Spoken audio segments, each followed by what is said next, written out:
प्रदेश में राज्य सरकार के बजट पर विवाद खड़ा हो गया है। कांग्रेस का आरोप है कि सरकार ने बजट में कोई नया कर न लगाने का दावा किया था, लेकिन वास्तव में विभिन्न माध्यमों से करों में वृद्धि की जा रही है। यहाँ प्रमुख बिंदु दिए गए हैं। संपत्ति गाइडलाइन में वृद्धि। प्रत्येक जिले में संपत्ति की गाइडलाइन में 25% से 300% तक की वृद्धि की गई है। इससे रजिस्ट्री कराना महंगा हो गया है और भविष्य में संपत्ति कर भी बढ़ेगा। इससे सीमेंट, सरिया और भवन निर्माण सामग्री की कीमतों में भी वृद्धि होगी। बिजली दरों में वृद्धि। कांग्रेस का आरोप है कि सरकार बिजली दर नियामक आयोग की आड़ में बिजली के बिल बढ़ा रही है। टोल टैक्स में वृद्धि। टोल टैक्स में भी वृद्धि की जा चुकी है। नगर निगम द्वारा जलवायु कर। नगर निगम द्वारा जलवायु कर लगाया जा रहा है। कांग्रेस का आरोप। कांग्रेस का कहना है कि भाजपा सरकार का दावा झूठा साबित हुआ है। सरकार पिछले दरवाजे से कर बढ़ा रही है, जिससे आम आदमी पर बोझ बढ़ रहा है। कांग्रेस प्रवक्ता के अनुसार मध्य प्रदेश में प्रत्येक जिले में संपत्ति की गाइडलाइन में 25% से लेकर 300% तक दर बढ़ाई गई है। आज से केवल रजिस्ट्री ही महंगी नहीं होगी, इसके बाद संपत्ति कर भी बढ़कर आएगा। एसटी, आयकर भी लगेगा। सीमेंट, सरिये एवं बिल्डिंग मटेरियल सब महंगे होंगे। यह रिपोर्ट इंदौर से योगेश दुबे द्वारा दी गई है।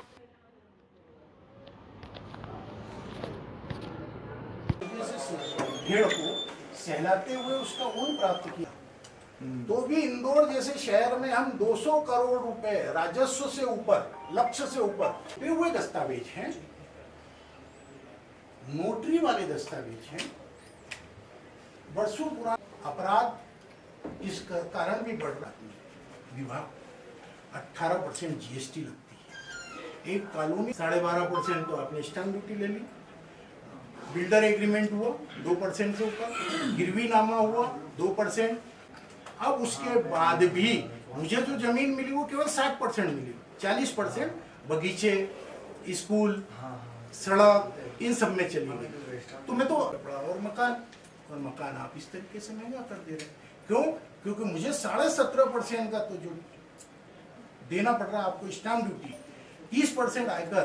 आप लोग इस पर विचार करें। हमारा विरोध नहीं है, हमने अपने केवल सुझाव दिए हैं जो वैधानिक 3 बजे हमने आपको प्रस्तुत कर दिए थे। विस्तृत चर्चा आपसे इस प्रकार से हो रही है। आप बहुत सकारात्मक लेते हैं इसको, सुझावों का। आपके जो पॉइंट हैं उन सबका स्वागत है। मैंने सिलसिलेवार नोट कर लिए हैं, मेरे संज्ञान में है। मैं डिसीजन अथॉरिटी नहीं हूँ, लेकिन ये शासन बातें मानी जाए। और आप आए, इस सब के लिए भी आपको बहुत बहुत धन्यवाद। हर व्यक्ति, सरकार कोई अलग चीज़ नहीं है, हम सबसे मिलके ही सरकार बनती है। आप और हम, जैसे आप मकान प्लाट खरीदते हैं, वैसे ही एक अधिकारी कर्मचारी भी मकान प्लाट खरीदता है। हम इन बिंदुओं को सरकार के संज्ञान में लाएंगे। ऑलरेडी ये संज्ञान में है और इसमें से बहुत कुछ माने जाएंगे। बहुत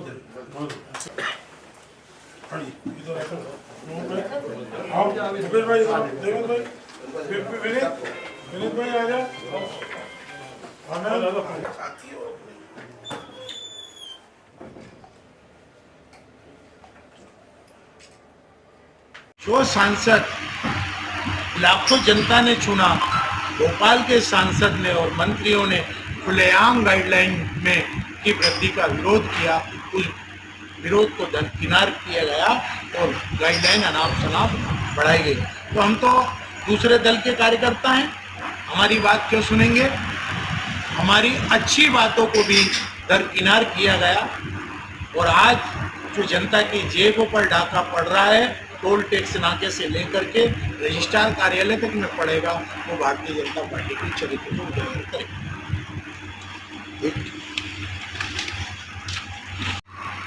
सदन में उसने बजट प्रस्तुत करते हुए यह लोकती या दंभ की अभिव्यक्ति की कि वो मध्य प्रदेश की जनता पर किसी भी प्रकार का नया कर नहीं लगा रही, लेकिन पिछले दरवाजे से किस तरह से कर वसूल करने जा रही है।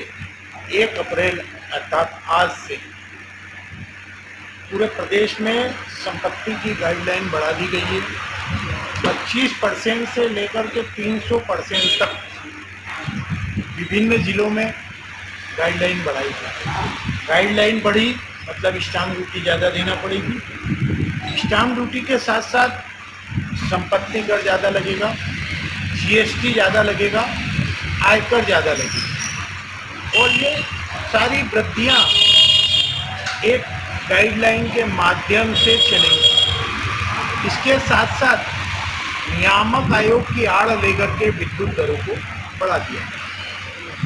बताया जा रहा है कि 150 यूनिट तक कोई अंतर नहीं आएगा। ये भी ढकोसला साबित होगा।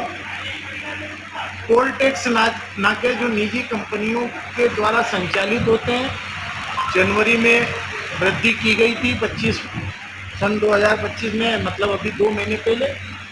ऐसी क्या परिस्थितियां निर्मित हो गई कि आपको फिर से वृद्धि करना पड़ रही है? टोल टैक्स नाकों पर भी वृद्धि। सबसे अहम सवाल ये कि औद्योगिक इन्वेस्टर समिट आपने की, उद्योग धंधों को आकर्षित करने के लिए की। बड़े बड़े दावे किए गए कि उनको सरल तरीके से जमीनें देंगे, लेकिन जमीन किस दर पे देंगे ये आपने गाइडलाइन में तय नहीं किया। उनको मतलब या तो आवासीय दर में देंगे या कमर्शियल दर में देंगे। और मध्य प्रदेश के इंदौर शहर एकमात्र ऐसा शहर था जो मध्य प्रदेश के कुल राजस्व का 30%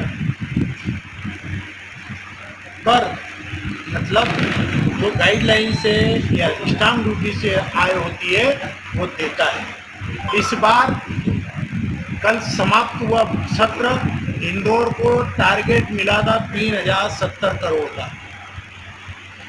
अगर हुकुमचंद मिल की रजिस्ट्री, गोदरेज समूह की रजिस्ट्रियाँ, कुछ और